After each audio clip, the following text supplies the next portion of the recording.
I've got our newest member of the broadcast team sitting beside me, EJ, and we're going to talk a little bit during the course of the evening, if that's okay by you. That is perfectly okay with me. All right, she says yes, so then we'll get the microphone going to where we can do this. Your referee for this match is Junior, and in the ring right now, Smooth Stephen Rush. Steve Rush has been all over the Pacific Northwest. He's done all kinds of things everywhere. He's strong, he's fast. And he's smart. He's one of the better all-around wrestlers we have. He doesn't specialize in anything. He's good at just about everything. Yes, he is. There he is. The man that can do just about anything. Whether he's hurt or healthy, it just doesn't matter to him. That is true. He was injured not too long ago. I haven't heard that he's been cleared, but he is here ready for action. Yes.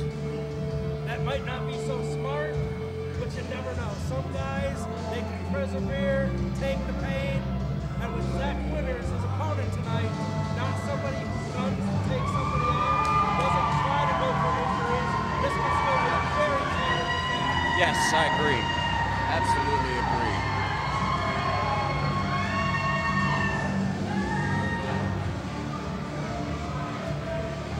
And Zack Winters making his way around the ring. This could prove to be a real interesting match. Yes, it is. I mean, both of these guys, they both right now tend to try to follow the rules. This is going to be something, even though they think you don't see all of the wrestling, this is a very clean match with a clean win. I agree. I agree. I'm not sure that Zack has developed that much-needed mean streak. Hopefully he would have learned something from out around with Big Vicious. Yes. Certainly both of these two are fan favorites, and as I said earlier, this could prove to be a very interesting match. We'll have to see how tempers prevail. Now while the ref is checking out the wrestlers here, make sure everything's good, let's just remind everybody, we are live here at the North Portland Eagles Lodge, 7611 North Exeter in Portland, every Sunday night at 6 p.m. And that's 1 block west of Portsmouth. So if you were going to go to University of Portland, we're just down the street. Also, catch us on our hotline at 971-217-8BCW or 971-217-8229. Or you can shoot us an email at bluecollarwrestling@msn.com. And we're on TV now. Comcast Cable, what is it, channel 11 and 22? Yes, and or 32, depending on your cable provider. And I had that list somewhere, and hopefully I still have it. Well, while you look for that, Ken, the action has started in the ring. Steve Rush right now with a nice pressure on Zack's shoulder there. Got him down on his face already. Now works it into an arm bar. He's really working the shoulder on that.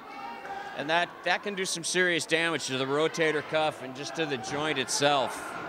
Now this must be an interesting match for Zack.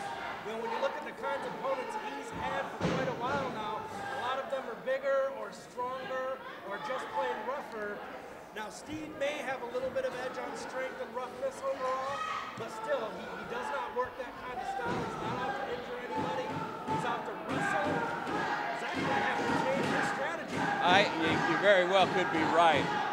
Obviously, both men want to go to the pay window. Let's see if both men, well, we know Steve Rush has what it takes to get to the pay window. We'll just have to see how Zack Winters fares. And Steve Rush, not too long ago, it was a slighted victory, but it was still a victory over our champion, Buddy Highway. So another win tonight here might certainly result in a title match for him. I think that would be terrific. Steve is one of those kinds of guys that, for some unknown reason, just kind of seems to get overlooked on occasion. What are they doing in here? You know, I'm not the biggest fan of either of these guys. This is a wrestling match. I don't know what they were doing with their fists up getting ready to box. That's just nonsense. Well, you know, it's all part of wrestling. Like I said, Rush can go any direction he feels he needs to or has to, and Zack is going to have to try and keep up with him. I like Zack. He's come a long way. He trains hard, but I don't know if that's going to be enough. And Steve has been around an awful long time in wrestling. Not so long he's in his later years or anything. He's fresh. He's ready. I don't always like his attitude, but he definitely has more experience than Zack. Interesting hold there by Zack. He was, he's got the neck tied up in a leg lock there, and he's, as you can see, he's twisting his body to add more pressure to the neck muscles. Yeah, sort of a modified leg scissors. Absolutely. But it's not a conventional way of applying it. Steve's going to need an unconventional way to get out. And I think he's headed that direction right now. He shouldn't be pointing that at the TV there, though. That's not what we want to see. Well, I don't care to see it. He's up and out of it now and just takes Zack down.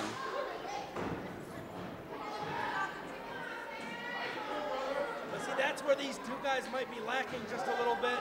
He lets the man get up, lets him get up unaccosted so that they can restart the match. I know I would have gone right in there and kept Zack from getting to his feet. I think so too, but I also think that Rush wants to keep it as clean and as fair as possible. Yeah, everybody's got to have their preference, even if it's wrong. Now Zack turning it around this time, getting the wrist lock on, and really yanking at that shoulder. Now it must be, you must mention that Zack does definitely have a height advantage, and his length of arms are longer, so that gives him a lot more reach.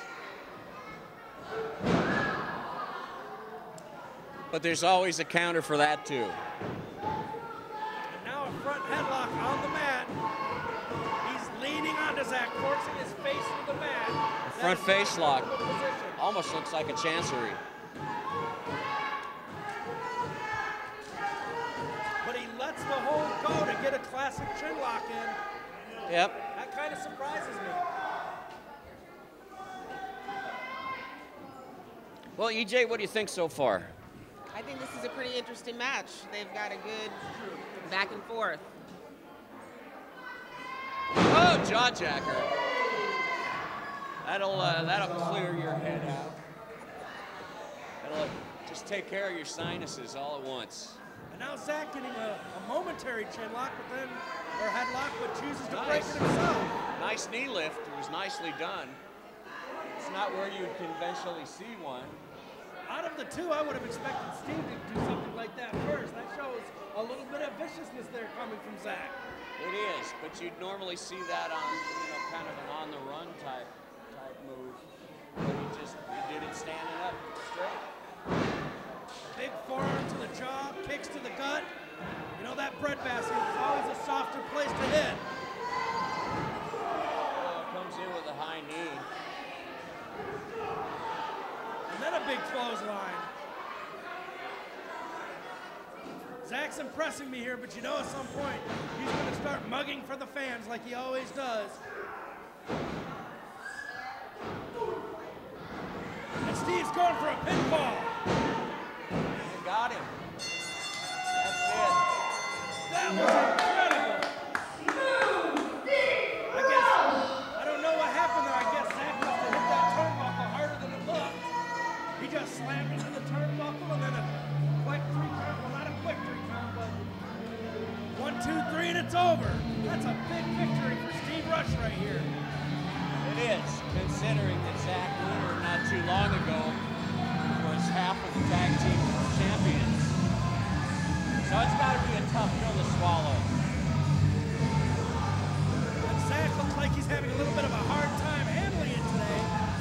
Obviously a lot of frustration on his face.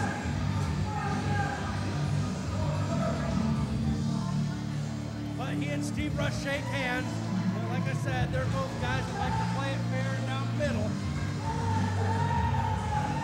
Well, unfortunately, this You know, there's a movement of people, sometimes due to the fact that the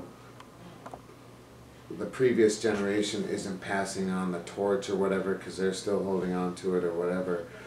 A lot of people, as soon as they they're in training, and as soon as they get their first match, then they're like, okay, I've gotten my first match. You know, I don't really need to train anywhere because they're not being told there's more to learn. You know, they, for some reason, are not, you know, they've understood that I've got booked in a match. That's all I need. As long as I'm getting booked, fine. And then somebody else books them, somebody else books them, and then all of a sudden they're getting booked, so now they don't have time for training and blah, blah, blah. It's just, it's unfortunately an awful catch-22 to where people are just, they think they're ready, they think that